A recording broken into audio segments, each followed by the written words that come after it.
അസ്സലാമു അലൈക്കും വറഹ്മത്തുള്ളാഹി വബറകാതുഹു. ബിസ്മില്ലാ വൽഹംദുലില്ലാ വസ്സലാത്തു വസ്സലാമു അലാ റസൂലില്ലാ വബഅദ്.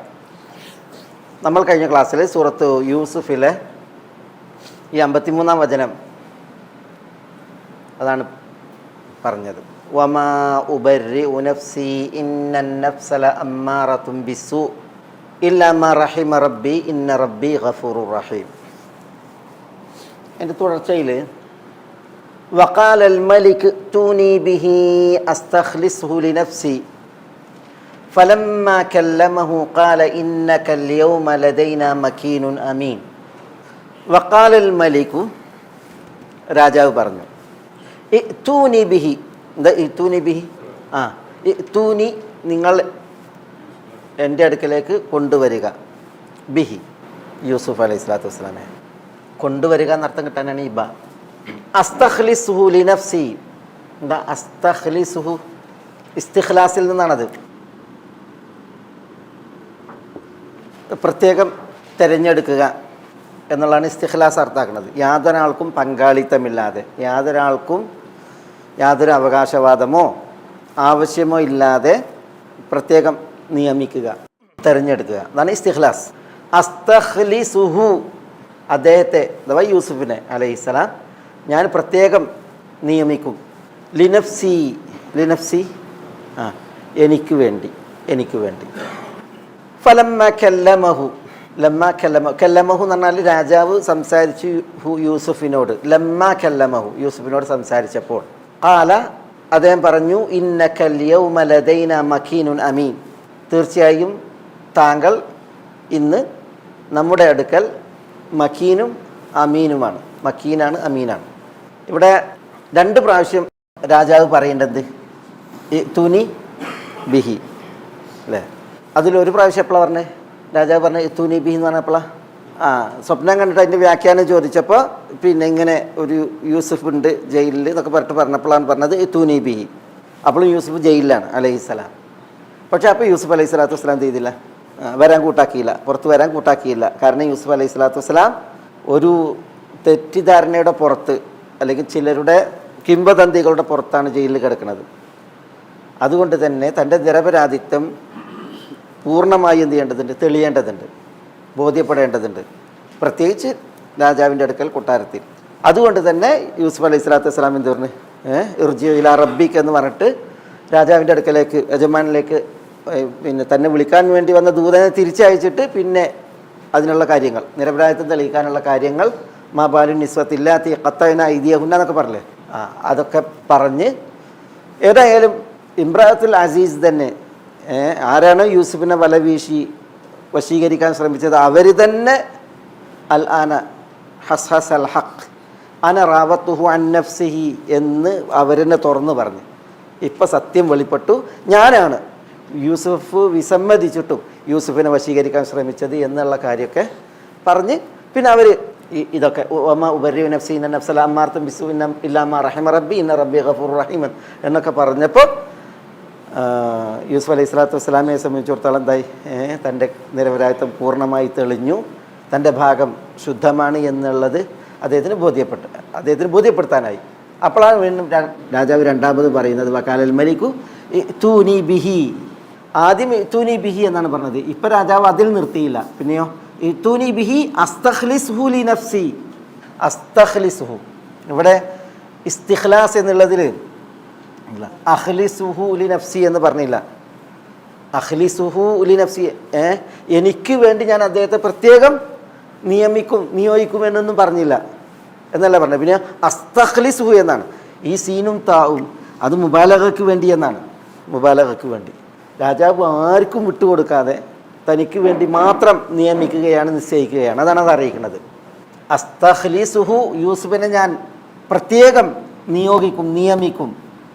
ലിനഫ്സി, ലിനഫ്സി പറഞ്ഞാൽ എനിക്ക് വേണ്ടി. ഒരു രാജസന്നിധിയിൽ, രാജകൊട്ടാരത്തിൽ ഇങ്ങനെ ഒരു വിളംബരം, ഇങ്ങനെ ഒരു നിയമനം, അതെത്ര വലിയ കാര്യമാണ്. എല്ലാവരും രാഷ്ട്രീയക്കാർ പറയുമ്പോൾ ആ ചക്കരക്കുടത്തിൽ കൈയിടാനാണല്ലോ പല വേലകളും വിദ്യകളൊക്കെ കാണിക്കുന്നത്. രാജകൊട്ടാരത്തിൽ രാജാവിൻ്റെ അടുക്കൽ രാജാവിൻ്റെ അടുക്കൽ വേണ്ടില്ല, ആ വാതിൽക്കലെങ്കിലും ഒരു കസേര ഇട്ട് കിട്ടിയെങ്കിൽ എന്നുള്ളതാണ് പലപ്പോഴും ആളുകളുടെയൊക്കെ ഒരു ആഗ്രഹം വരിക. ഏത് കാലത്തും അങ്ങനെയാണ്, ഏത് കാലത്തും അങ്ങനെയാണ്. പക്ഷേ ഇത് രാജാവ് തന്നെ രണ്ടാം തവണയാണ് നബി എന്നിട്ട് പറയണം അസ്തഖ്ലിസുഹു ലിനഫ്സി എന്ന് പറയുന്നത്. അതെന്തുകൊണ്ട് ഈ ഒരു സ്വീകാര്യത യൂസുഫ് അലൈഹി സ്വലാത്തു വസ്സലാമക്ക് വന്നു എന്നുള്ളതാണ്. ഈ ഒരു സ്വീകാര്യത എന്തുകൊണ്ട് യൂസുഫ് അലൈഹി സ്വലാത്തു വസ്സലാമക്ക് വന്നു? അതാണ് നിലപാടിലെ കൃത്യത, സ്വകാര്യതയെക്കുറിച്ചുള്ള ഉറപ്പ്. മേപ്പരുള്ളവനാണ് തീപ്പേടി അറിയില്ല, അല്ലെങ്കിൽ മടിയിൽ കനമുള്ളവനാണ് ഭയപ്പാട് കൂടുതലുണ്ടാകുക. ഇതൊന്നുമില്ല, സ്വകാര്യത ശുദ്ധമാണ്, തൻ്റെ രഹസ്യം അത് പാപരഹിതമാണ്. അതുകൊണ്ട് തന്നെ യൂസുഫ് അലൈഹി സ്വലാത്തു വസ്സലാം തൻ്റെ നിരപരാധിത്വം തെളിയിക്കാൻ വേണ്ടിയിട്ട് ആത്മാർത്ഥമായി പരിശ്രമിച്ചു. രാജാവ് നേരിട്ട് യൂസുഫ് അലൈഹി സ്വലാത്തു വസ്സലാം ആവശ്യപ്പെട്ടത് നിർവഹിച്ചു. ആ സത്യസന്ധത ബോധ്യപ്പെട്ടപ്പോൾ, അദ്ദേഹത്തിൻ്റെ ശുദ്ധി ബോധ്യപ്പെട്ടപ്പോൾ അദ്ദേഹത്തിന് കിട്ടിയ അവാർഡാണിത്. അസ്തഖ്ലിസുഹു ലിനഫ്സി, രാജാവ് തനിക്ക് വേണ്ടി അദ്ദേഹത്തെ നിയോഗിക്കുകയും നിശ്ചയിക്കുകയും ചെയ്തു എന്നുള്ളത്. അതാണ് നമ്മളവിടെ പഠിക്കേണ്ട ഒരു പാഠം. പിന്നെ ഫലമ്മാ കല്ലമഹു, നമ്മളിവിടെ ഈ കഥ ഈ സൂറത്ത് യൂസുഫിലായാലും, സൂറത്ത് യൂസുഫിൽ ഈ കഥ കുറേ വിശദീകരിച്ചു. എന്നാലും പിന്നെ ഇപ്പം നോക്കിയേ, ഈ തൂനിബിഹി രാജാവ് പ്രഖ്യാപിച്ചു. എന്നിട്ട് രാജാവ് ഇക്കാര്യവും അനുബന്ധമായിട്ട് പറഞ്ഞു അസ്തഖ്ലിസുഹു ലിനഫ്സി. അപ്പോഴത്തേക്ക് എന്താ, ഈ ആളുകൾ പോയി യൂസുഫ് അലൈഹി സ്വലാത്തു വസ്സലാമയെ വിളിച്ചു, പുറത്തേക്ക് കൊണ്ടുവന്നു. യൂസുഫ് അലൈഹി സ്വലാത്തു വസ്സലാം ഉള്ളത് ഏത് വേഷത്തിലാണ്? ജയിൽ വേഷത്തിലാണ്, ജയിൽ പുള്ളിയുടെ വേഷത്തിലാണ്. ഇനി അദ്ദേഹം രാജാവിനെ മുഖം കാണിക്കാൻ, രാജാവ് പ്രത്യേകം നിയമിക്കാൻ ഏത് വേഷത്തിലാണ് വരേണ്ടത്? ജയിൽ വേഷത്തിൽ വരാൻ പറ്റൂല അല്ലേ? അതുകൊണ്ട് തന്നെ ആ ജയിൽ വേഷമൊക്കെ മാറി അദ്ദേഹം രാജാവിനെ മുഖം കാണിക്കാൻ ആവശ്യമായ വേഷവിധാനത്തിൽ അദ്ദേഹം എല്ലാ ഒരുക്കങ്ങളിലും അദ്ദേഹം വന്നു. അതാണ് ഈ ഫൗൽ ഫസീഹ എന്ന് പറയുന്നത്. അങ്ങനെ അദ്ദേഹം വന്നതിൽ പിന്നെ രാജാവ് സംസാരിച്ചു, അദ്ദേഹത്തോട് രാജാവ് സംസാരിച്ചു. അതാണ് ലമ്മ കല്ലമഹു, അദ്ദേഹത്തോട് രാജാവ് സംസാരിച്ചപ്പോൾ. അത് ചരിത്രത്തിൽ കാണാം, കുറേ കാര്യങ്ങളുണ്ട്. അസ്തഗ്ഫിറുല്ലാ, ഒക്കെ ചരിത്രമാണ്. യൂസുഫ് അലൈഹി സ്വലാത്തു വസ്സലാം ആ ജയിലിൻ്റെ വാതിലിൽ എഴുതിയെന്നാണ്, ഹാദാ ബൈത്തുൽ ബൽവ ഹാദാ ബൈത്തുൽ ബൽവ വഖബ്റുൽ അഹ്യാ വശമാതത്തുൽ അഅദാ വതജ്രിബത്തുൽ അസ്ദിഖ. ഈ 4 വരി എഴുതിയിട്ടാണ് യൂസുഫ് പോകുന്നതെന്നാണ് ജയിലിൽ നിന്ന്. ചരിത്രം കേട്ടോ, അത് നമ്മൾ അങ്ങനെ ഒരു സഹിയായ നിവേദനമൊന്നുമില്ല. പക്ഷെ ഇതിൽ പറയുന്നില്ല, അപകടമൊന്നുമില്ല. ഹാദാ യൂസുഫ് അലൈഹി സ്വലാത്തു വസ്സലാം ജയിലിൽ നിന്ന് ഇറങ്ങിയപ്പോൾ ഹാദാ ബൈത്തുൽ ബൽവ, ജയിലെന്താ? ബൽവയുടെ ഗേഹാണ്. ബൽവ എന്നാണ് പരീക്ഷണം, കഷ്ടപ്പാടിൻ്റെ ഭവനാണ്. ഖബ്റുൽ അഹ്യ, ജീവിച്ചിരിക്കുന്നവരുടെ ഖബറാണ്. വശമാതത്തുൽ ആദ, എന്താ ശമാതത്തുൽ ആദ? ശത്രുക്കൾക്ക് സന്തോഷമാണ്, അതാണ് ഫറഹുൽ ആദ, ശത്രുക്കൾക്ക് സന്തോഷമാണിത്. പിന്നെ തജ്രിബത്തുൽ അസ്ദീഖ, എന്താ തജ്രിബത്തുൽ അസ്ദീഖ? കൂട്ടുകാരെ തിരഞ്ഞെടുക്കാനുള്ള, മനസ്സിലായി, പരിശോധിച്ച് മനസ്സിലാക്കാനുള്ള ഇടമാണ് എന്ന് അദ്ദേഹം എഴുതി എന്നാണ്. ജയിലിൽ കിടന്ന എന്താ ശത്രുക്കൾക്ക് സന്തോഷം? ജയിലെങ്ങനെ ശത്രുക്കൾക്ക് സന്തോഷം? ഒരാൾ ജയിലിലാകുമ്പോൾ ആരാൻ്റെ മക്കൾക്ക് പിരാന്തുണ്ടായാൽ കാണാൻ ജയിലേറല്ലേ? അപ്പോൾ പിന്നെ അത് ശത്രുക്കളാണെങ്കിൽ പ്രത്യേകിച്ച് ഓനെ അവിടെ കിടക്കേണ്ട ആൾ തന്നെയാണ് എന്നുള്ള ആ ഒരു വായന. ഏതായാലും അതൊക്കെ എഴുതി എന്നാണ് യൂസുഫ് അലൈഹി സ്വലാത്തു വസ്സലാം. പിന്നെ കൂട്ടുകാരെ തിരഞ്ഞെടുക്കാൻ പറ്റിയ സ്ഥലമാണ് ഈ ജയിലിനുള്ളിലും.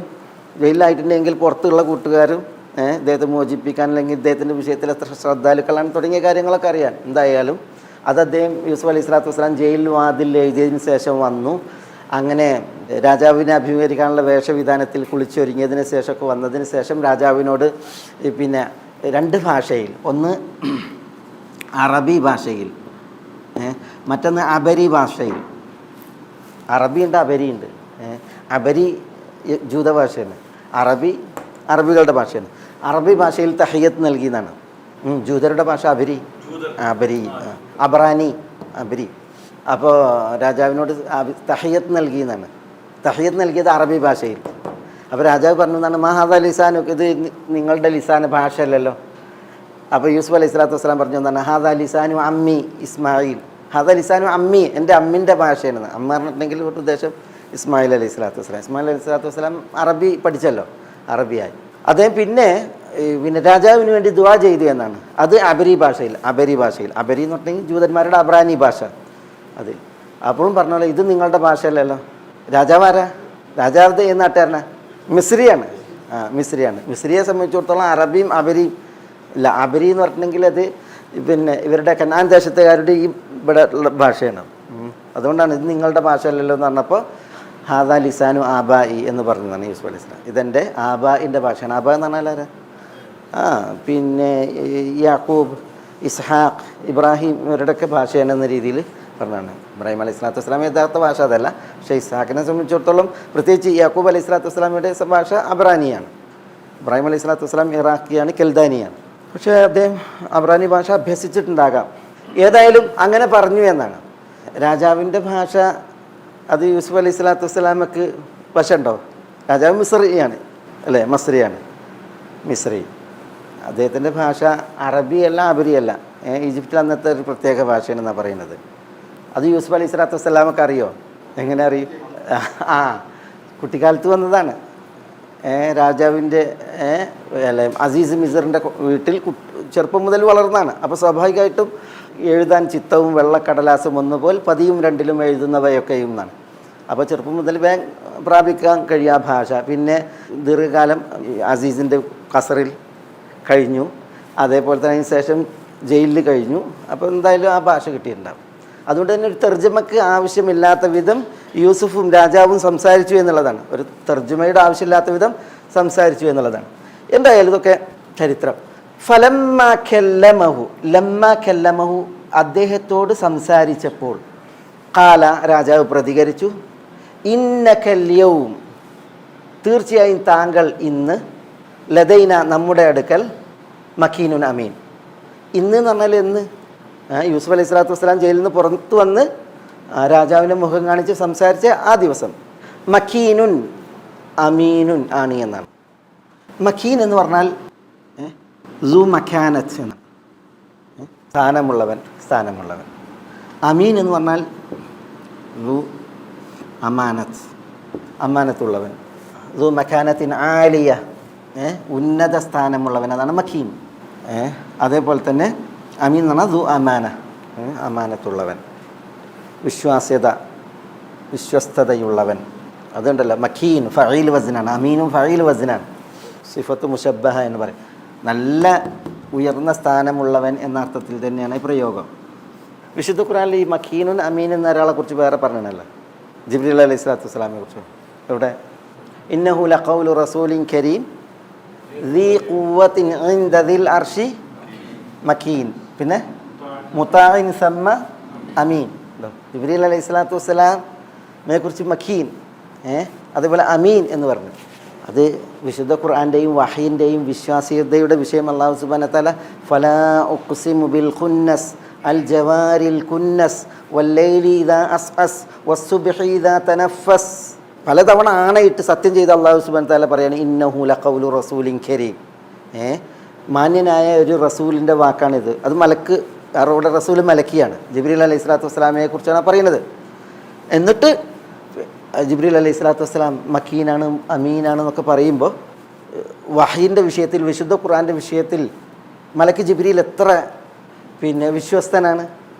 അതേപോലെ തന്നെ ഈ വഹി ഏൽപ്പിക്കാൻ എത്ര സ്ഥാനമുള്ളവനാണ് ആര്? ജിബ്രീൽ അലൈഹി സ്വലാത്തു വസ്സലാം. അതുകൊണ്ടാണല്ലോ മക്കീനുൻ അമീൻ എന്ന് വിശേഷിപ്പിച്ചത്. ആ പ്രയോഗമാണ് ഇവിടെ. അപ്പോൾ ആ രാജാവിന് എത്ര ബോധ്യപ്പെട്ടിട്ടുണ്ടായിരിക്കും യൂസുഫ് അലൈഹി സ്വലാത്തു വസ്സലാം മക്കാനത്തുള്ളവനാണ്, അതേപോലെ തന്നെ അമാനത്തുള്ളവനാണ് എന്ന കാര്യം അത് ശരിക്കും ബോധ്യപ്പെട്ടിട്ടുണ്ട്. കാരണം ഒന്ന് യൂസുഫ് അലൈഹി സ്വലാത്തു വസ്സലാമയും രാജാവും അറിഞ്ഞത് മുതലുള്ള ഈ ഈ സംസാരങ്ങളും സംവാദങ്ങളും ഒക്കെ യൂസുഫ് അലൈഹി സ്വലാത്തു വസ്സലാമയുടെ പെരുമാറ്റം. പിന്നെ ഇത് വിധിച്ചത് ഫലമ്മ കല്ലമഹു സംസാരിച്ചപ്പോൾ അല്ലേ? ഒരാളോട് കുറച്ചു നേരം സംസാരിച്ചാൽ മതി അയാൾ ഏതാണെന്ന് അറിയാൻ പറ്റും. ഇവിടെ യൂസുഫ് അലൈഹി സ്വലാത്തു വസ്സലാം സംസാരിച്ചപ്പോൾ രാജാവ് വിധിക്കുകയാണ്, ഇന്നക അൽയൗമ ലദൈന മക്കീനുൻ അമീനുൻ എന്ന്. ഇത് രാജാവ് യൂസുഫ് അലൈഹി സ്വലാത്തു വസ്സലാമിനോട് തുറന്ന് പറയാണ്, നേരിട്ട് പറയാണ്, ഇന്നക അൽയൗമ ലദൈന മക്കീനുൻ അമീനുൻ എന്ന്. അപ്പോൾ യൂസുഫ് അലൈഹി സ്വലാത്തു വസ്സലാം ഖാല ജഅൽനി അലാ ഖസാഇനിൽ അർദ് ഇന്നി ഹഫീദുൻ അലീം. എന്താ കാല യൂസുഫ് അലൈഹി സ്വലാത്തു വസ്സലാം പറഞ്ഞു ഇജാൽനി, അങ്ങ് എന്നെ നിശ്ചയിക്കും, അങ്ങനെ നിശ്ചയിക്കുന്നു. മലിക്കല്ലേ, രാജാവല്ലേ, അങ്ങ് ഇജാൽനി എന്നെ നിശ്ചയിക്കും, നിയമിക്കും. എവിടെ? അല ഖസാഇനിൽ അർദ്. ഖസാഇനിൽ അർദ് എന്താ? ഖസാഇനിൽ അർദ്, അൽ അർദ് എന്ന് പറഞ്ഞാൽ ഭൂമി മൊത്തത്തിലാണ്, ഭൂഗോളം അല്ല. ഇത് അർദു മിസ്റാണ്. അർദു മിസ്ർ, ഈജിപ്റ്റ് ദേശം. അർദ് എന്ന് പറഞ്ഞിട്ടുണ്ടെങ്കിൽ പല ആശയത്തിൽ വിശുദ്ധ ഖുർആനിൽ 14 ആശയത്തിൽ അർദ് വന്നിട്ടുണ്ട്. 14 ആശയത്തിൽ. ഫൈറൂസാബാദി അദ്ദേഹത്തിൻ്റെ ബസായിറു ദവി തമ്മീസ്, പിന്നെ ഫി കിതാബിൽ അസീസ് എന്നൊരു കിതാബുണ്ട്. ഫൈറൂസാബാദി അറിയപ്പെട്ട പണ്ഡിതനാണ് അല്ലാമ ഫൈറൂസാബാദി. അദ്ദേഹം ബസായിറു ദവി തമ്മീസ് എന്ന കിതാബ് എഴുതിയത് അദ്ദേഹത്തിൻ്റെ വീട് സഫയുടെ മുകളിലായിരുന്നു എന്നാണ്. സഫ, ഇവിടെ സഫ മർവ ഉണ്ടല്ലോ, അതിൽ സഫയുടെ മുകളിൽ അദ്ദേഹത്തിന് വീടുണ്ടായിരുന്നു എന്നാണ്. അതിലിരുന്നിട്ടാണ് അദ്ദേഹം ആ കിതാബ് എഴുതിയത്. വലിയ കിതാബ്, ഒരു അത്ഭുത കിതാബാണ് ഇത് ബസായിറു ദവി തമ്മീസ്. വിശുദ്ധ ഖുർആൻ്റെ പ്രയോഗങ്ങളും പദങ്ങളുടെ അർത്ഥവും വിഷയമൊക്കെ വിശദീകരിക്കുന്ന കിതാബാണ്. അത് വളരെയധികം ഒരു അവലംബയോഗ്യമായിട്ടുള്ള നല്ലൊരു കിതാബാണ്. പൂർണ്ണതല്ല, പക്ഷേ എന്നാലും. അപ്പം അതിൽ അദ്ദേഹം അൽ അർദ് എന്നുള്ളത് വിശുദ്ധ ഖുർആൻ ഏത് ആശയത്തിൽ പ്രയോഗിച്ചിട്ടുണ്ട്? 14 ആശയത്തിൽ വന്നിട്ടുണ്ട് എന്നാണ് അർദ്. അതിലിപ്പോൾ അസ്സമാവാത്ത് വൽ അർദ്, സമാവാത്ത് വൽ അർദ് എന്ന് പറയുമ്പോൾ എന്താ? അർദ് പറഞ്ഞാൽ ഭൂഗോളാണ്, മനസ്സിലായില്ലേ? അതേപോലെ സ്വർഗത്തിന് അൽ അർദ് എന്ന് പ്രയോഗിച്ചിട്ടുണ്ട്, ഷാമ് ദേശത്തിന് അൽ അർദ് എന്ന് പ്രയോഗിച്ചിട്ടുണ്ട്, ഖൽബിന് അൽ അർദ് എന്ന് പ്രയോഗിച്ചിട്ട്, ഇങ്ങനെ പല അർത്ഥങ്ങളുണ്ട്. അതിൽ ഒന്നാണ് എന്ത്? അർദ് മിസ്ർ. പിന്നെ ഒരു നാടിൻ, ഒരു ഭൂതലം, ഒരു മണ്ണ്, അതിനൊക്കെ അർദ് എന്ന് പറയും. നമ്മൾ ഇതിനെക്കുറിച്ച് മുമ്പ് അവിടെ സഭയിൻ്റെ വിശദീകരണത്തിൽ വന്നിട്ടുണ്ട് നമുക്കില്ലേ. ഞാൻ പറഞ്ഞില്ല അറദത്ത് എന്നൊക്കെ. എന്നിട്ട് അറദത്ത് എന്ന് പറയാം, അതല്ല, അത് അറദ് അയിനാണ്. ഇത് അറദത്ത്, ചെതൽ. നമ്മളല്ലേ നബി സ്വല്ലല്ലാഹു അലൈഹി വസല്ലം തങ്ങളുടെ പിന്നെ മിമ്പർ ചെതൽ തിന്നത് ഉബൈർ റളിയല്ലാഹുവിൻ്റെ വീട്ടിൽ സംഭവം പറഞ്ഞില്ല. അവിടെ അറദത്ത് തിന്നു എന്നാണ് പറഞ്ഞത്, ചെതൽ. തൈ അല കുല്ലിൻ ഇവിടെ ഇജാൽനി അല ഖസാഇനിൽ അർദ്, അൽ അർദിൻ്റെ എന്ന് പറഞ്ഞാൽ ഈജിപ്റ്റ് നാടിൻ്റെ ഖസാഇൻ, അതിൻ്റെ ചുമതലയിൽ എന്നെ നിശ്ചയിക്കൂ എന്നാണ്. ഖസാഇൻ, ഈ ഖസാഇൻ എന്ന് പറഞ്ഞാൽ ഖിസാനയുടെ ബഹുവചനല്ലേ, ഖിസാന.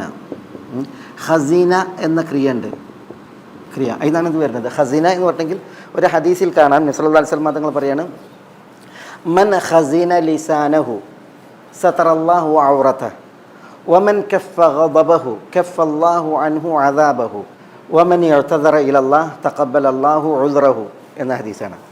മൻ ഖസീന ലിസാനഹു, എന്താ മൻ ഖസീന ലിസാനഹു? ഒരാൾ തൻ്റെ നാവിനെ, ഖസീന എന്ന് പറഞ്ഞാൽ അനിഷ്ടങ്ങളിൽ നിന്ന്, അന്യായങ്ങളിൽ നിന്ന് നിയന്ത്രിച്ചാൽ, തടഞ്ഞാൽ, അന്യായ സംസാരങ്ങളിൽ നിന്ന് നാവിനെ നിയന്ത്രിച്ചാൽ, സതറല്ലാഹു ഔറതഹു, അവൻ്റെ അഭിമാനത്തെ അല്ലാഹു സുബ്ഹാനഹു വ തആല സംരക്ഷിക്കും. സതറല്ലാഹു ഔറതഹു. വമൻ കഫ ഗദബഹു, ഒരാൾ തൻ്റെ കോപം അടക്കിയാൽ, കഫല്ലാഹു അൻഹു അദാബഹു, അയാളിൽ നിന്ന് അള്ളാഹു തൻ്റെ ശിക്ഷയെ തടയും. വമൻ ഇഅ്തദറ ഇലല്ലാഹ്, ഒരാൾ അള്ളാഹുവിനോട് ക്ഷമാപണം നടത്തിയാൽ, ഖബിലല്ലാഹു ഉദ്റഹു, അള്ളാഹു സുബ്ഹാനഹു വ തആല അവൻ്റെ ഉദ്റിനെ തഖബ്ബലല്ലാഹു അല്ലെങ്കിൽ ഖബിലല്ലാഹു ഉദ്റഹു, അവൻ്റെ ഉദ്റിനെ അള്ളാഹു സുബ്ഹാനഹു വ തആല സ്വീകരിക്കുന്നതാണ്. ഖസീന എന്ന് പറഞ്ഞാൽ അതാണ്, മനഅ, തടഞ്ഞു എന്നൊക്കെയാണ് അതിനെ നിയന്ത്രിച്ചു. അതിനാണ് ഖിസാന വരുന്നത്. ഖിസാന എന്തിനാ? സ്റ്റോർ ചെയ്യാൻ. ഉമർ റളിയല്ലാഹു തആല അൻഹു റസൂലുള്ളാഹി സ്വല്ലല്ലാഹു അലൈഹി വസല്ലം തങ്ങളുടെ വീട്ടിൽ ചെന്നിട്ട് റസൂലുള്ളാഹി സ്വല്ലല്ലാഹു അലൈഹി വസല്ലം തങ്ങളുടെ ഖിസാന നോക്കിയത് ഹദീസിൽ കാണാം. ഖിസാനക്ക് മഷ്റൂബ എന്ന് പറയാം. റസൂലുള്ളാഹി സ്വല്ലല്ലാഹു അലൈഹി വസല്ലം തങ്ങളുടെ വീടിന് ഹുജറയും ബെയ്ത്തും സഹ്വയും മഷ്റൂബയും 4 ഭാഗങ്ങളുണ്ടായിരുന്നു. ഹുജറ എന്ന് പറഞ്ഞിട്ടുണ്ടെങ്കിൽ വീടിൻ്റെ പുറത്ത് ഈ അരമതിൽ കെട്ടിയിട്ടുള്ള മുറ്റം, അതാണ് ഹുജറ എന്ന് പറയുന്നത്. പിന്നെ ഒരു ബെയ്ത്ത്, അത് പിന്നെ മസ്ജിദ് നബവിയുടെ എന്ന് പറയുന്ന സലാം പറയാൻ വേണ്ടി നമ്മൾ നിന്നിട്ടുണ്ടെങ്കിൽ പിന്നെ നമുക്ക് അഭിമുഖമായിട്ട് വടക്ക് ഭാഗത്ത്. പിന്നെ സഹ്വത്ത് എന്ന് പറയുന്നില്ല, റസൂലുള്ളാഹി സ്വല്ലല്ലാഹു അലൈഹി വസല്ലം തങ്ങൾ ആയിഷ റളിയല്ലാഹു തആലയോടൊപ്പം പന്തി ഉറങ്ങിയിരുന്നത് അറ. പിന്നെ ഈ സഹ്വയുടെയും ബെയ്ത്തിൻ്റെയും മുകളിൽ ഉണ്ടല്ലോ ഒരു ഈത്തപ്പന മുട്ടി ഇങ്ങനെ ഇട്ടിട്ട് അയിമ ചവിട്ടിക്കായിരുന്നു മഷ്റൂബ.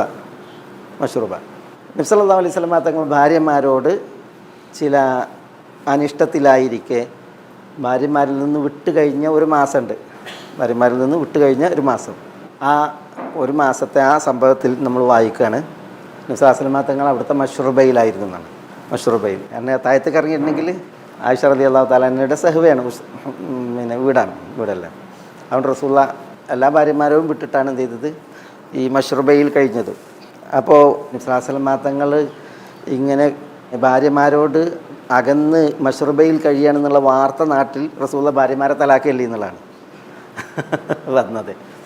അപ്പോൾ അത് ഉമറിനെ സംബന്ധിച്ചിടത്തോളം ഭയങ്കര ടെൻഷനായി. കാരണം പിന്നെ മുമ്പൊരു തലാക്ക് സംഭവിച്ചാണ് ഹഫ്സയുടേത്. ഹഫ്സയുടേത് ഒരു തലാക്ക് സംഭവിച്ചാണ്. അതിൽ തന്നെ ഉമർ റളിയല്ലാഹു തആല വളരെയധികം പരിഭവപ്പെട്ടിട്ടുണ്ട്. പക്ഷേ അല്ലാഹു സുബ്ഹാനഹു വ തആല അതിൽ ഇടപെട്ടിട്ട് ഹഫ്സയെ തിരിച്ചെടുക്കൂ, ഫൈനഹാ സവ്വാമത്തുൻ ഖവ്വാമ എന്നൊക്കെ അല്ലാഹു സുബ്ഹാനഹു വ തആല പറഞ്ഞിട്ട് അല്ലാഹു സുബ്ഹാനഹു വ തആല കൽപ്പിച്ചനുസരിച്ചാണ് നബി സല്ലല്ലാഹു അലൈഹി വസല്ലം തങ്ങൾ ഹഫ്സ റളിയല്ലാഹു തആലനെ തിരഞ്ഞെടുത്തത്. ഉമർ വളരെയധികം വിഷമിക്കും കരയുകയും ചെയ്തൊരു വിഷയമാണ്. അപ്പോൾ ഇത് രണ്ടാമത്താണ് കേൾക്കുന്നത് ഉമറിനെ സംബന്ധിച്ചിടത്തോളം. അതുകൊണ്ട് തന്നെ ഉമർ റളിയല്ലാഹു തആല റസൂലുള്ളാഹിൻ്റെ വീട്ടിലേക്ക് സമ്മതം ചോദിച്ച്, അപ്പോൾ അബൂ റാഫിയാണെന്ന് അവിടെ പിന്നെ വീട്ടിൻ്റെ അവിടെ നിയന്ത്രിച്ചിരുന്നത്, ആളുകളെ സമ്മതം കൊടുക്കണൊക്കെ വിഷയത്തിൽ. ഏതായാലും പിന്നെ ഉമർ പറയാണ് റസൂലുള്ളാഹി സ്വല്ലല്ലാഹു അലൈഹി വസല്ലം തങ്ങളുടെ അടുക്കലേക്ക് കയറാനുള്ള അനുവാദം. അപ്പോൾ ആദ്യം തന്നെ നബി സല്ലല്ലാഹു അലൈഹി വസല്ലം തങ്ങൾ പ്രതികരിച്ചില്ല. പിന്നെ റസൂലുള്ളാഹി അബൂ റാഫിയോട് പറയുന്നുണ്ട് ഉമറിന് സമ്മതം കൊടുക്കാൻ. അങ്ങനെ ഉമർ റളിയല്ലാഹു തആല അൻഹു ആദ്യമായിട്ടാണ് റസൂലുള്ളാഹിന്റെ മഷ്റബയിൽ കയറുന്നത്, വീട്ടിലെ ഈ ഖിസാനയിൽ കയറുന്നത്. അപ്പോൾ ഉമർ പറയാണ് ഫറഫഅതു ബസരി പിന്നെ ഇലാ ഖിസാനത്തി റസൂലില്ലാഹി സ്വല്ലല്ലാഹി അലൈഹി വസല്ലം, ഞാൻ റസൂലുള്ളാഹി സ്വല്ലല്ലാഹി അലൈഹി വസല്ലം തങ്ങളുടെ ഖിസാനയിലേക്ക് എൻ്റെ ദൃഷ്ടി ഉയർത്തിയപ്പോൾ ഫഇദാ ഖബലത്തു മിൻ ഷഈർ ഖുറാബത്തൻ മിൻ സാ വഖറദു മിസ്ലുഹു ഖറദുൻ അഫീഖുൻ മുഅല്ലഖത്തുൻ. ആകെ ആ ഖിസാനയിലുള്ളത് 3 സംഗതിയാണ്. അതെന്താ? ഒരു പിടി ഏകദേശം ഒരു സായിനോളം ഒരു കൂട്ടം ഷഈർ എന്ന് പറഞ്ഞാൽ ഗോതമ്പ്, ബാർലി. പിന്നെ വഖറദും മിസ്ലുഹു. എന്താ ഈ ഖറദ്? എന്താണ് ഖറദ്? അത്ര തന്നെ ഖറദു എന്നാണ്. ഖറദ് കൊന്നല്ലേ? എന്തിനാ കൊന്നയില? കൊന്നമരം എന്തിനാ? തോല് ഊറയിടാൻ ഉപയോഗിക്കണത് എന്താ? ഖറദാണ്. കൊന്ന ഇല ഉണ്ടല്ലോ, പണ്ട് കാലങ്ങളിൽ തോല് ഊറയിടാൻ ഉപയോഗിച്ചിരുന്നത് എന്താണ്? കൊന്നയിലാണ്. അതിട്ടിട്ടാണ് പിന്നെ എന്ത് ചെയ്ത് ഈ തോല് ഊറയിട്ടിട്ട് ക്ലീനാക്കുക. തോല് ഉപയോഗിക്കണമെങ്കിൽ എന്ത് വേണം? അത് ഉറക്കിട്ട് ശുദ്ധിയാക്കണ്ടേ? അപ്പോൾ അതിന് ഉപയോഗിച്ചിരുന്നത് ഈ ഖറദാണ്. അതാണ് കൊന്ന. വഖറദും മിസ്ലുഹു ഖറദുൻ, അത്ര തന്നെ ഖറദും അവിടെ ഉണ്ട്. പിന്നെ അഫീഖുൻ മുഅല്ലഖത്തുൻ ആണ്, ഒരു തോൽസഞ്ചിയും. ആ അഫീഖ് തോൽസഞ്ചിക്ക് പറയാൻ കാരണം ആ തോൽസഞ്ചി എന്തല്ല, അത്ര തന്നെ വൃത്തിയാക്കി, അതായത് ഉപയോഗിക്കാൻ പാകപ്പെടുത്തിയതല്ല, ഒരു പരുഷമായിട്ടുള്ള തോൽസഞ്ചിയാണ്. ഇത് 3 ഉള്ളൂ അവിടെ. അപ്പോഴാണ് ഉമർ റളിയല്ലാഹു തആല കരഞ്ഞത്. അതാണ് ഉമർ കരഞ്ഞത്. പിന്നെ ഉമർ റസൂലുള്ളാഹി സ്വല്ലല്ലാഹു അലൈഹി വസല്ലം തങ്ങൾ കിടക്കുന്നത് കണ്ടു. അപ്പോൾ ഈ പായ പുറത്ത് സ്വാധീനിച്ചിട്ട് പായൻ്റെ അടയാളമുണ്ട്. അപ്പോൾ ഇതിങ്ങനെ ഉമർ നോക്കുകയാണ്, ഖിസാനത്ത് റസൂലുള്ളാഹിയിൽ ഇത് നോക്കുകയാണ്, എന്തൊക്കെ ഇവിടെ ഈ പിന്നെ മുസ്തൗദയിലുള്ളത് അല്ലെങ്കിൽ ഖിസാനയിലുള്ളത്, മഷ്റൂബയിൽ. അപ്പോൾ ആകെ ഒരു സാവോളം ഗോതമ്പം, പിന്നെ അത്ര തന്നെ ഖറദ്, തോലക്ക് ഊറക്കിടാനുള്ള ഈ ഞാനെന്താ പറഞ്ഞത്, കൊന്നല്ല പറഞ്ഞത് ഇതിന്, പിന്നെ ഒരു തോൽസഞ്ചി, ഇതാണുള്ളത്. അപ്പോഴാണ് ഉമർ കരഞ്ഞത്. അപ്പോൾ ഉമറെ നിങ്ങൾ എന്തിനാ കരയുന്നതെന്ന് ചോദിച്ചപ്പോൾ അപ്പോഴാണ് യാ റസൂലല്ലാഹ് കിസ്റ വ കൈസർ ഫീമാഹും ഫീഹി എന്നൊക്കെ പറഞ്ഞിട്ട് കിസ്റയും കൈസറും അവരുള്ള പിന്നെ അനർത്ഥത്തിലും അന്യായങ്ങളിലും അവിശ്വാസത്തിലും എന്നിട്ട് അവരൊക്കെ എത്ര സുഖിയന്മാരാണ്, സുഖത്തിലാണ്, വാനത്ത റസൂലുള്ള താങ്കൾ അള്ളാൻ്റെ റസൂലായിട്ടും എന്നിട്ട് റസൂലുള്ളാഹി സ്വല്ലല്ലാഹു അലൈഹി വസല്ലം തങ്ങളുടെ ആ വിരക്തിയും പരിമിതിയും ഒക്കെ ആലോചിച്ചിട്ടാണ് ഉമർ കരയുകയുണ്ടായത് എന്നൊക്കെയുള്ള ആ വിഷയം നമ്മൾ വായിക്കണം. അലാക്കുല്ലീൻ ഇവിടെ പിന്നെ ഉമർ പറയുന്നുണ്ട്, ഞാൻ എൻ്റെ ദൃഷ്ടി റസൂലുള്ളാഹിൻ്റെ ഖിസാനയിലേക്ക് വായിച്ചു എന്ന് പറയുന്നുണ്ട്. അപ്പോൾ ഖിസാന എന്താ? സ്റ്റോർ റൂം അല്ലേ? Store room. ഇത് ഖിസാനയുടെ ബഹുവചനാണ് എന്ത്? ഖസായിൻ. ഖസായിൻ അൽ അർളാണ്. ഈജിപ്റ്റ് നാടിൻ്റെ ഖിസാനകളാണ്. അപ്പോൾ അത് ചെറിയ സ്റ്റോർ റൂമൊന്നും ആവില്ല അല്ലേ? വലിയ സംഭരണികളാണ്. ആ സംഭരണികളിൽ ഈജിപ്തിൻ്റെ ആ സാഹചര്യത്തെ നമ്മൾ വായിച്ചിട്ടുണ്ടെങ്കിൽ ഭക്ഷ്യസാധനങ്ങൾ സംഭരിക്കുന്ന സംഭരണികൾ, അതാണ് ഇവിടെ ഭക്ഷ്യസാധനങ്ങൾ തന്നെയാണ് ഉദ്ദേശം അല്ലേ? ഭക്ഷ്യസാധനങ്ങളാണ് ഉദ്ദേശം. കാരണം എന്താ? എന്തിനാ അത് യൂസുഫ് അലൈഹി സ്വലാത്തു വസ്സലാം ചോദിക്കണത്? തസ്റഊന സബഅ സിനീന ദഅബൻ എന്നൊക്കെ പറഞ്ഞില്ലേ? കൃഷി ചെയ്യാൻ പറഞ്ഞു, കാർഷിക ഉൽപ്പന്നങ്ങൾ ഉണ്ടാക്കാൻ പറഞ്ഞില്ലേ? അപ്പോൾ ഈ കാർഷിക ഉൽപ്പന്നങ്ങളെ ശേഖരിച്ച് വിതരണം ചെയ്യാൻ അതാണ് യൂസുഫ് അലൈഹി സ്വലാത്തു വസ്സലാമയുടെ ഉദ്ദേശം. അതുകൊണ്ടാണ് അദ്ദേഹം പറയുന്നത് ഇജാൽനി അലാ ഖസാഇനിൽ അർദ്, ഈജിപ്റ്റ് നാടിൻ്റെ ഖിസാനകളിൽ എന്നെ നിങ്ങൾ നിയമിക്കൂ, നിശ്ചയിക്കൂ എന്ന്. ഈ ഖിസാനകൾ അത് പിന്നെ ഭക്ഷ്യ സാമഗ്രികൾ, സാധനങ്ങൾ അത് സ്വരൂപിക്കുന്നതിന് വേണ്ടിയിട്ടാണ്. കാരണം 7 ക്ഷാമകാലമാണ്. അപ്പോൾ ആ ക്ഷാമകാലങ്ങൾ 7 വർഷമാണ്. 7 വർഷം. അത് ഈജിപ്തിൽ മാത്രമല്ല, ക്ഷാമകാലം ഈജിപ്തിൽ മാത്രമല്ല, പിന്നെയോ പരിസര നാടുകളിലേക്കൊക്കെ ഉണ്ട്. പരിസര നാടുകളിൽ ഉണ്ട് എന്നുള്ളതിന് എന്താ തെളിവ്? ഈജിപ്തിൽ മാത്രമല്ല ക്ഷാമം, പിന്നെയോ ആ 7 വർഷത്തെ ക്ഷാമം പരിസര നാടുകളിലൊക്കെ ഉണ്ട്. അതിനെന്താ തെളിവ്? യൂസുഫ് അലൈഹി സ്വലാത്തു വസ്സലാമയുടെ സഹോദരങ്ങൾ കനാൻ ദേശത്തു നിന്നാണ് വരുന്നത് ഈജിപ്തിലേക്ക്. എന്തിന്? ഭക്ഷണം കൊണ്ടുപോകാൻ വേണ്ടിയിട്ട്. അപ്പോൾ അവിടെയൊക്കെ ബാധിച്ചൊരു വിഷയമാണ് ആ ക്ഷാമം. അതുകൊണ്ട് തന്നെ ഈജിപ്തിലുള്ളവർക്കും പരിസര നാടുകളിലുള്ളവർക്കൊക്കെ എന്ത് വേണം? ഭക്ഷണം വേണം. അതുകൊണ്ട് തന്നെ ഖിസാനകൾ പലത് വേണം. ആ ഖിസാനകളൊക്കെ നല്ല എന്തായിരിക്കണം? വലിയ സംഭരണികളായിരിക്കണം. അതുകൊണ്ടാണ് ഇവിടെ അലാ ഖസാഇനിൽ അർദ് എന്ന് പ്രയോഗിച്ചത്. ഇജാൽനി അലാ ഖസാഇനിൽ അർദ്. അത് യൂസുഫ് അലൈഹി സ്വലാത്തു വസ്സലാം അത് ആവശ്യപ്പെടുകയാണ്. അത് നമുക്ക് അതിൽ ചില മസാല ഉണ്ട്. ഇന്നി ഹഫീദുൻ അലീം. യൂസുഫ് അലൈഹി സ്വലാത്തു വസ്സലാം ഇജാൽനി, എന്നെ നിയോഗിക്കണം, നിശ്ചയിക്കണം എന്ന് ആവശ്യപ്പെടുന്നത് ഇന്നി കാരണം ഞാൻ തീർച്ചയായും ആരാണ്? ഹഫീദാണ്, അലീമാണ്. ഞാൻ ഹഫീദാണ്, ഞാൻ അലീമാണ്. ഹഫീദ് എന്ന് പറഞ്ഞാൽ എന്താ? സൂക്ഷിപ്പുകാരൻ. അതുപോലെ അലീം, ഞാൻ നന്നായി സംരക്ഷിക്കുന്നവനും സൂക്ഷിക്കുന്നവനുമാണ്. അലീം എന്ന് പറഞ്ഞാൽ ഞാൻ നന്നായി അറിവുള്ളവനാണ്. ഹഫീദ് എന്നുള്ളത് യഥാർത്ഥത്തിൽ ആരുടെ പേരാ? യഥാർത്ഥത്തിൽ ആരുടെ പേരാ? ഹഫീദ് അല്ലേ? അള്ളാൻ്റെ പേരല്ലേ? ഇന്ന റബ്ബി അലാ കുല്ലി ഷൈഇൻ ഹഫീദ് അല്ലേ? ഹഫീദ്. വറബ്ബി അലാ കുല്ലി ഷൈഇൻ ഹഫീദ്. അലാ കുല്ലി ഷൈഇൻ ഹഫീദ്. എൻ്റെ റബ്ബ് അവനാണ് എല്ലാ കാര്യത്തിനും ഹഫീദ്. 2 പ്രാവശ്യം ഹഫീദ് വന്നു. 2 പ്രാവശ്യം അല്ല, 2-ലേറെ പ്രാവശ്യം വന്നിട്ടുണ്ട്. പക്ഷേ ഈ 2 പ്രാവശ്യം അലാ കുല്ലി ഷൈഇൻ ഹഫീദ് എന്നാണ്. അള്ളാഹുവാണ് ഹഫീദ്. അതുകൊണ്ടാണ് നമ്മൾ ഫഹ്ഫദ്ഹ ബിമാ തഹ്ഫദു ബിഹി ഇബാദക സാലിഹീൻ എന്ന് ഉണരുമ്പല്ലേ പറയാം. എപ്പോഴാണ് പറയാം? ബിസ്മിക റബ്ബി വദഅതു ജംബി വബിക അർഫഉഹു ഇൻ അംസക്ത നഫ്സി ഫർഹംഹ അല്ലേ? വ ഇൻ അർസൽതഹ ഫഹ്ഫദ്ഹ ബിമാ തഹ്ഫദു ബിഹി ഇബാദക സാലിഹീൻ. അല്ലാഹു സുബ്ഹാനഹു വ തആല ഹഫീദ്. അതേപോലെ അല്ലാഹു സുബ്ഹാനഹു വ തആല അലീം. അപ്പോൾ ഇങ്ങനെ പിന്നെ യൂസുഫ് അലൈഹി സ്വലാം നബിയാണ്, അദ്ദേഹം ഹഫീദും അലീമും എന്ന് തന്നെ വിശേഷിപ്പിക്കുക. അല്ലാഹു സുബ്ഹാനഹു വ തആല ഹഫീദ് എന്ന് പറയുമ്പോൾ അത് പൂർണ്ണ അർത്ഥത്തിലാണ്, എല്ലാ നിലക്കുമാണ്, എല്ലാത്തിൻ്റെയും ഹഫീദാണ് അല്ലാഹു സുബ്ഹാനഹു വ തആല. യൂസുഫ് അലൈഹി സ്വലാത്തു വസ്സലാം ഹഫീദ് എന്ന് പറയുമ്പോൾ അത് അനുപേക്ഷികം മാത്രമാണ്, താൽക്കാലികം മാത്രമാണ്. ഒരു സൃഷ്ടി എന്നുള്ള പരിമിതിയും പോരായ്മയും ഒക്കെ വകവെച്ചിട്ടുള്ള ഹഫീദാണ് യൂസുഫ് അലൈഹി സ്വലാത്തു വസ്സലാം. നോക്കി നിങ്ങൾ, എന്തൊക്കെ അവസ്ഥകൾ പിന്നിട്ടു, ഒക്കെ കടുത്ത പരീക്ഷണത്തിൻ്റെ അവസ്ഥകളല്ലേ നമ്മൾ വായിക്കുന്നത്. പറയും അദ്ദേഹം ഹഫീദാണ് എന്നിട്ട് അദ്ദേഹത്തെക്കുറിച്ച് പറയുമ്പോൾ യൂസുഫ് അലൈഹി സ്വലാത്തു വസ്സലാം എന്തൊക്കെ തരണം ചെയ്തു ജീവിതത്തിൽ, അതിപ്പോൾ പൂർണ്ണ അർത്ഥത്തിലല്ല. അത് അല്ലാഹു സുബ്ഹാനഹു വ തആല ഹഫീദ് എന്ന് പറയുമ്പോൾ വല്ലാഹു ഖൈറുൻ ഹാഫിള വഹുവ അർഹമുർ റഹീമീൻ. അല്ലാഹു ഖൈറുൻ ഹാഫിളാണ്, ഏറ്റവും നന്നായി സംരക്ഷിക്കുന്നവനാണ് എല്ലാ അർത്ഥത്തിലും. അതേപോലെ തന്നെ അള്ളാഹുവിൻ്റെ അറിവിനെ സംബന്ധിച്ചിടത്തോളം അത് പൂർണ്ണ അർത്ഥത്തിലാണ്, യാതൊരു കുറവോ ന്യൂനതയോ ഇല്ലാത്ത പൂർണ്ണ അർത്ഥത്തിലുള്ള അറിവാണ്. ഇവിടെ യൂസുഫ് അലൈഹി സ്വലാത്തു വസ്സലാമിനെ സംബന്ധിച്ചിടത്തോളം ഹഫീദുൻ അലീമുൻ എന്ന് പറയുമ്പോൾ ഈജിപ്റ്റ് നാടിൻ്റെ ഖിസാനകളെ ഏൽപ്പിക്കാൻ പറയാണ്. ആ ഖിസാനകളിലുള്ളത് കാത്തു സൂക്ഷിക്കാൻ പ്രാപ്തൻ. അതിലേക്ക് എന്ത് വരുന്നു, എത്ര വരുന്നു, അതിൽ നിന്ന് എത്ര എന്തൊക്കെ സാധനങ്ങൾ, ഇതൊക്കെ സൂക്ഷിക്കാൻ കഴിവുള്ളവൻ എന്നർത്ഥത്തിൽ. പിന്നെ അലീമുൻ എന്ന് പറയുമ്പോൾ അതിലേക്ക് വരുന്നതിൻ്റെ അളവ്, അതിൽ നിന്ന് കൊടുക്കുന്നതിൻ്റെ അളവ്, ആർക്കൊക്കെ കൊടുക്കുന്നു, എങ്ങനെ കൊടുക്കുന്നു തുടങ്ങിയ കാര്യങ്ങളൊക്കെ ഉണ്ടല്ലോ, അതിനെക്കുറിച്ചുള്ള അറിവുള്ളവൻ എന്നുള്ള അർത്ഥത്തിലാണ്. ഇവിടെ ഈ ആയത്തിൽ നിന്ന് എന്തെങ്കിലും ഒരു ചോദ്യം ഉണ്ടായോ? ഇജാൽനി അലാ ഖസാഇനിൽ അർദ് എന്നുള്ളതിൽ. അതേപോലെ തന്നെ ഇന്നി ഹഫീദുൻ അലീം എന്നുള്ള പ്രയോഗത്തിൽ എന്താ? ഇന്നി ഹഫീദുൻ അലീം എന്നുള്ളതൊരു സ്വയം പ്രശംസ അല്ലേ? അല്ലാഹു സുബ്ഹാനഹു വ തആല പറഞ്ഞു ഫലാ തുസക്കു അൻഫുസക്കും, നിങ്ങൾ നിങ്ങളെ തന്നെ എന്ത് ചെയ്യാൻ പാടുള്ളതല്ല, ഇങ്ങനെ തസ്കിയ നടത്താൻ പാടുള്ളതല്ല, ശുദ്ധിപത്രം അങ്ങനെ സ്വയം പ്രശംസ പാടില്ല എന്നുള്ളതാണ്. ഇവിടെ ഹഫീദുൻ അലീമു എന്നുള്ളത് പറയുമ്പോൾ അതിലൊരു സ്വയം പ്രശംസയുടെ പ്രശ്നമല്ലേ, അതാണ് ഒരു വിഷയം. രണ്ടാമത്തേത് ഇജാൽനി അല ഖസാഇനിൽ അർദ്, ഈജിപ്റ്റ് നാടിൻ്റെ ഖിസാനകളുടെ ചുമതല എന്നെ ഏൽപ്പിക്കൂ എന്നുള്ളത് പറയുമ്പോൾ അതെന്താണ്? ഒരു അധികാരം ചോദിക്കലാണ്. പിന്നെ ഇതുമായി ബന്ധപ്പെട്ട് വേറൊരു വിഷയമുണ്ട്. ഇപ്പം നമ്മുടെ നാട്ടിൽ ഈ ഇസ്ലാമികേതര ഭരണമാണ്. രാജാവ് മുസ്ലിമല്ല.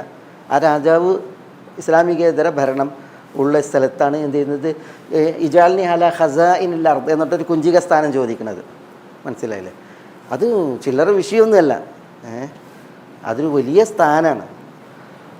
അപ്പോൾ പിന്നെ അങ്ങനെ ഒരു അനിസ്ലാമിക ഭരണവ്യവസ്ഥയിൽ ഒരു മന്ത്രി സ്ഥാനം അല്ലെങ്കിൽ ഒരു ഉന്നത ഉദ്യോഗസ്ഥ പദവി ഇതൊക്കെ ചോദിച്ച് നേടിയാൽ അത് കൈയാളാമോ തുടങ്ങിയിട്ടുള്ളതായ വിഷയങ്ങളൊക്കെ ഇതിലുണ്ട്.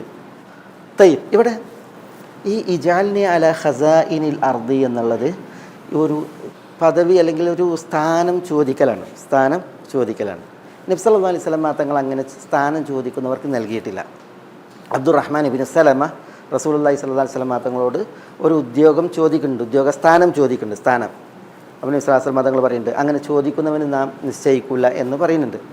അതേപോലെ തന്നെ വേറെ ചില ആളുകളോട് ഒരു ഹദീസിൽ മാ മിൻ റജുലിൻ യലി അശറതൻ ഫമാ ഫൗഖഹ ഇല്ലാ വഹുവ യുഅ്താ യൗമൽ ഖിയാമത്തി മഗ്ലൂലതൻ യദാഹു ഇലാ ഉനുഖിഹി എന്ന ഇൻ അദല ഫഅദ്ലുഹു അത്ലഖഹു വ ഇൻ ജാറ ഫജൗറുഹു ഔബഖഹു എന്നാണ്. 10 ആളുടെ ചുമതല ഏൽക്കുന്ന ഒരു വ്യക്തി, അല്ലെങ്കിൽ 10-ൽ കൂടുതൽ ആളുകളുടെ ചുമതല ഏൽക്കുന്ന ഒരു വ്യക്തി, അയാൾ അന്ത്യനാളിൽ പരലോക കോടതിയിലേക്ക് കൊണ്ടുവരൽ മഗ്ലൂലതൻ യദാഹു ഇലാ ഉനുഖിഹി എന്നാണ്. 2 കൈകളും പെരടിയിലേക്ക് ബന്ധിച്ചിട്ടാണ് കൊണ്ടുവരുന്നത്.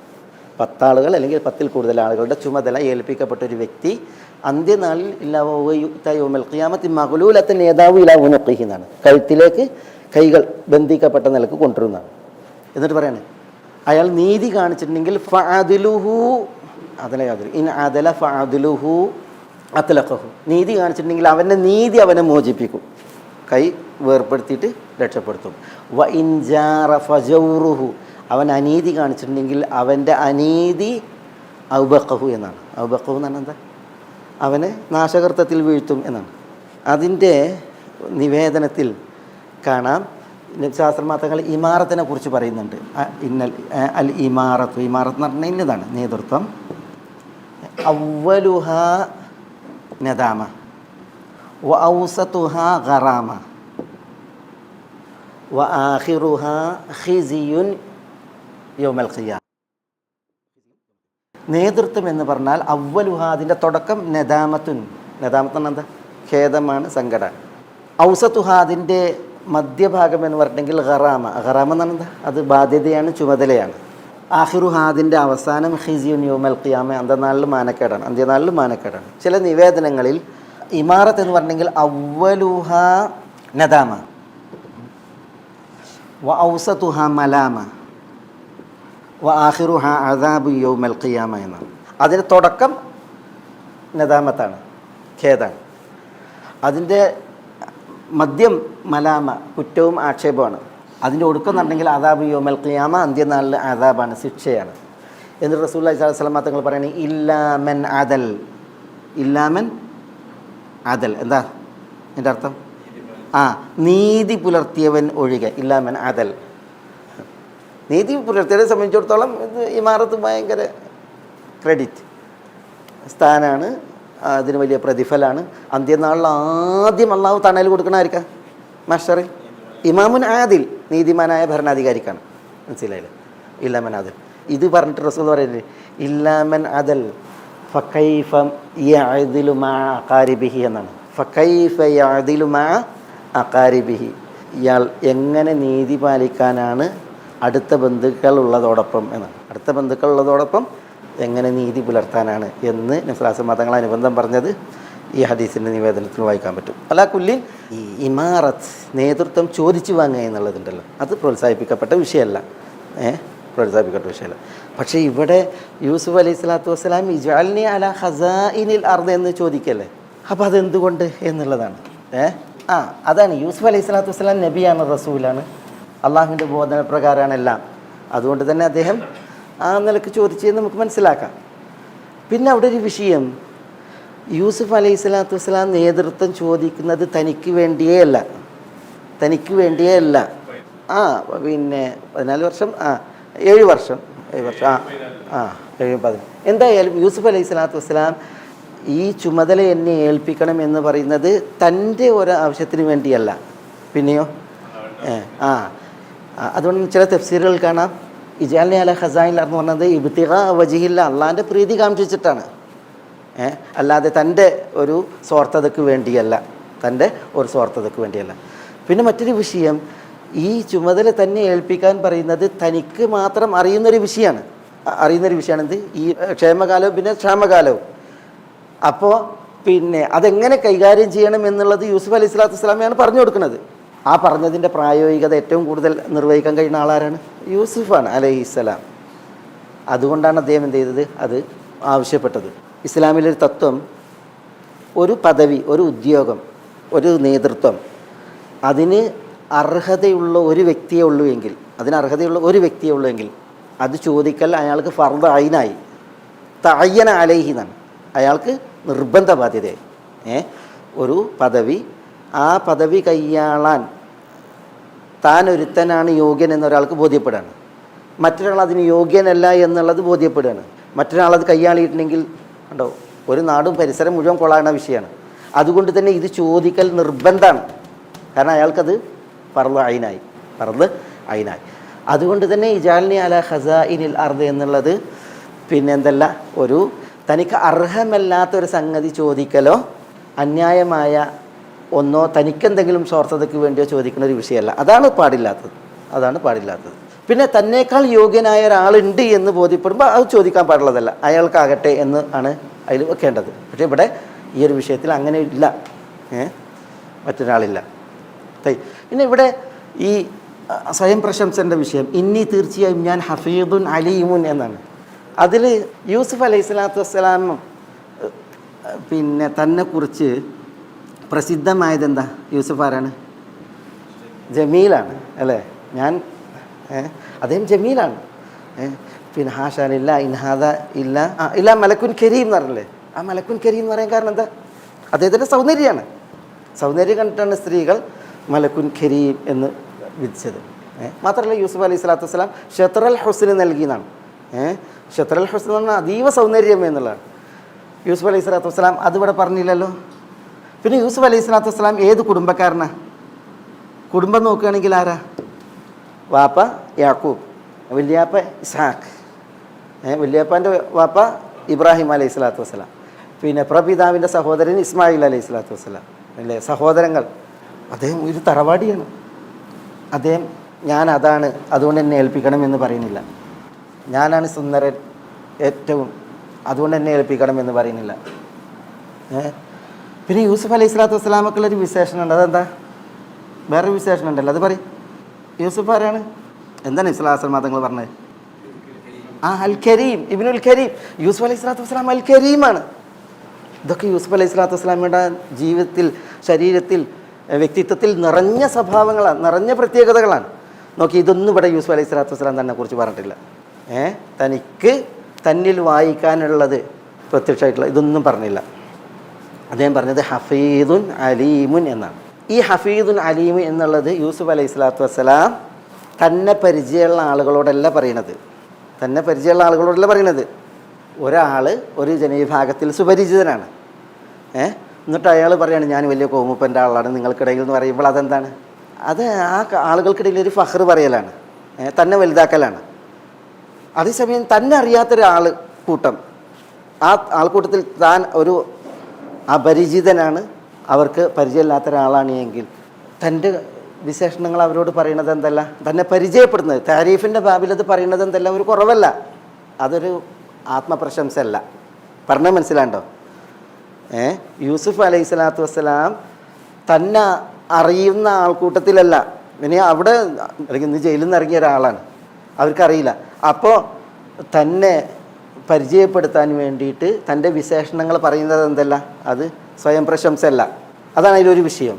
പിന്നെ യൂസുഫ് അലൈഹി സ്വലാത്തു വസ്സലാം ഹഫീദും അലീമുൻ എന്ന് പറയുന്നത് ലാ ലിദാത്തിഹി ബൽ ലിഗൈരിഹി, തനിക്ക് എന്തെങ്കിലും കിട്ടാൻ വേണ്ടിയിട്ടല്ല പറയുന്നത്, പിന്നെ മറ്റുള്ളവർക്ക് ഗുണത്തിന് വേണ്ടിയിട്ടാണ് പറയുന്നത്. മറ്റുള്ളവരുടെ ഗുണത്തിന് വേണ്ടിയിട്ടാണ് പറയുന്നത്. അതുകൊണ്ട് തന്നെ ഇതൊരിക്കലും എന്തല്ല, ഒരു ആത്മപ്രശംസയുടെ വിഷയമേ അല്ല, ഇതൊരു പൊതു മസ്ലഹത്തിൻ്റെ വിഷയമാണ്. മാത്രമല്ല ഇതിൽ ദുന്യവിയായൊരു മസ്ലഹത്ത് മാത്രമല്ല, അതിൽ വേറെന്തൊരു മസ്ലഹുണ്ട്, ദീനിയായൊരു മസ്ലഹുണ്ട്, ദഅവത്തിൻ്റെ മസ്ലഹത്തുണ്ട്, ആളുകളുടെ ആഖിറത്തിൻ്റെ വിഷയം ഒക്കെ ഉണ്ട് ഇതിൽ. മനസ്സിലായി? ഒരിക്കലും തനിക്ക് സ്വാർത്ഥമായതൊരു കാര്യത്തിന് വേണ്ടിയിട്ടല്ല ഈ പറയുന്നത്. അതുകൊണ്ട് ഇതൊരിക്കലും എന്തല്ല, ഈ ഫലാത്തു സക്കും അംഫുസക്കും ഒരു ആത്മപ്രശംസയുടെ വിഷയമേ അല്ല. ഇപ്പം നബി സല്ലല്ലാഹു അലൈഹി വസല്ലം തങ്ങൾ തന്നെ കുറിച്ച് പറഞ്ഞിട്ടില്ലേ, അന നബിയുലാ ഖദിബ് അന ഇബ്നു അബ്ദുൽ മുത്തലിബ് എന്ന് പറഞ്ഞില്ലേ. എന്താ അൻ നബിയുലാ ഖദിബ് അന ഇബ്നു അബ്ദുൽ മുത്തലിബ് എന്ന് പറഞ്ഞാൽ ഞാൻ നബിയാണ്, അത് കളവല്ല, ഞാൻ അബ്ദുൽ മുത്തലിബിൻ്റെ മകനാണെന്ന് പറയുന്നത് എപ്പോഴാണ്? ഹുനൈൻ യുദ്ധവേളയിലാണ്. അത് നബി സല്ലല്ലാഹു അലൈഹി വസല്ലം തങ്ങൾ അവിടെ പറയുന്നത് തൻ്റെ ഒരു പോരിശ ഇതാക്കാനല്ല, പിന്നെയോ ആളുകളെ യുദ്ധഭൂമിയിൽ ഉറപ്പിച്ചു നിർത്താനും അതേപോലെ തന്നെ ആളുകൾ പിന്തിരിഞ്ഞോടുന്നതിനെ തിരിച്ചു വിളിക്കാനും ദീനിൻ്റെ ഒരു വലിയ മസ്ലഹത്തിന് വേണ്ടിയാണ്, ഇസ്ലാമിൻ്റെ വലിയൊരു കാര്യത്തിന് വേണ്ടിയാണ്. മനസ്സിലായില്ലേ? അതേപോലത്തെ പ്രയോഗങ്ങൾ ധാരാളം നമ്മൾ വായിക്കും. ഇപ്പോൾ ഉസ്മാൻ ബിൻ അബിൽ ആസ് സഖീഫ് ഗോത്രത്തിൽ നിന്ന് മദീനയിൽ വന്നു. ഉസ്മാൻ ബിൻ അബിൽ ആസ് അസഖഫി, അദ്ദേഹം ഒരു യുവകോമളനായിരുന്നു. സഖീഫ് ഗോത്രത്തിന് കൂടെയാണ് അദ്ദേഹം വന്നത്. അങ്ങനെ മദീനയിലെത്തിയിട്ട് അദ്ദേഹം പോകുമ്പോൾ റസൂലുള്ളാഹിനോട് പറഞ്ഞിട്ട്, യാ റസൂലല്ലാഹ് ഇജാൽനി ഇമാമ ഖൗമി, ഇജാൽനി ഇമാമ ഖൗമി, റസൂലെ നിങ്ങൾ എൻ്റെ ജനതയുടെ സഖീഫ് ഗോത്രത്തിൻ്റെ ഇമാമ എന്നെ ആക്കണമെന്ന് പറയുന്നുണ്ട്. ഉടനടി റസൂലുള്ളാഹി സ്വല്ലല്ലാഹു അലൈഹി വസല്ലം തങ്ങൾ അദ്ദേഹത്തെ അൻത ഇമാമുഹും ഫഖ്തദി ബി അദ്വാഫിഹിം വത്തഖിദ് മുഅദ്ദിനൻ ലാ യഅഖുദു അലാ അദാനിഹി അജ്റ എന്നൊക്കെ പറയുന്നുണ്ട്. നിങ്ങൾ അവരുടെ ഇമാമാണ്, പിന്നെ ഏറ്റവും ദുർബലനെയാണ് പരിഗണിക്കേണ്ടത്, ബാങ്ക് കൊടുത്തിട്ടുണ്ടെങ്കിൽ കൂലി ആവശ്യപ്പെടാത്ത ഒരാളെ നിങ്ങൾ മുഅദ്ദിനായിട്ട് വെക്കണം എന്നൊക്കെ പറഞ്ഞിട്ട് പിന്നെയാണ് എന്തെങ്കിലും ഉസ്മാൻ ബിൻ അബിൽ ആസിനെ തിരിച്ചു വിടുന്നത്. അപ്പോൾ ഇവിടെ പിന്നെ നബി സല്ലല്ലാഹു അലൈഹി വസല്ലം തങ്ങൾ അങ്ങനെ ചോദിച്ച് എല്ലാവരും എന്ത് ചെയ്തിട്ടില്ല, തിരസ്കരിക്കുകയും അതേപോലെ തന്നെ തമസ്കരിക്കുകയും ചെയ്തിട്ടില്ല. നബി സല്ലല്ലാഹു അലൈഹി വസല്ലം തങ്ങൾ ഇതിൻ്റെ ചില കാര്യങ്ങൾ വകവെച്ചിട്ടുണ്ട്. അപ്പോൾ അതിൻ്റെ ആ ഒരു അങ്ങനെയുള്ള ചില പരിഗണനകൾ ഇത്തരം വിഷയങ്ങളിലുണ്ട് എന്നുള്ളത് മനസ്സിലാക്കാനാണ് ഞാൻ ഉദാഹരണം പറഞ്ഞത്.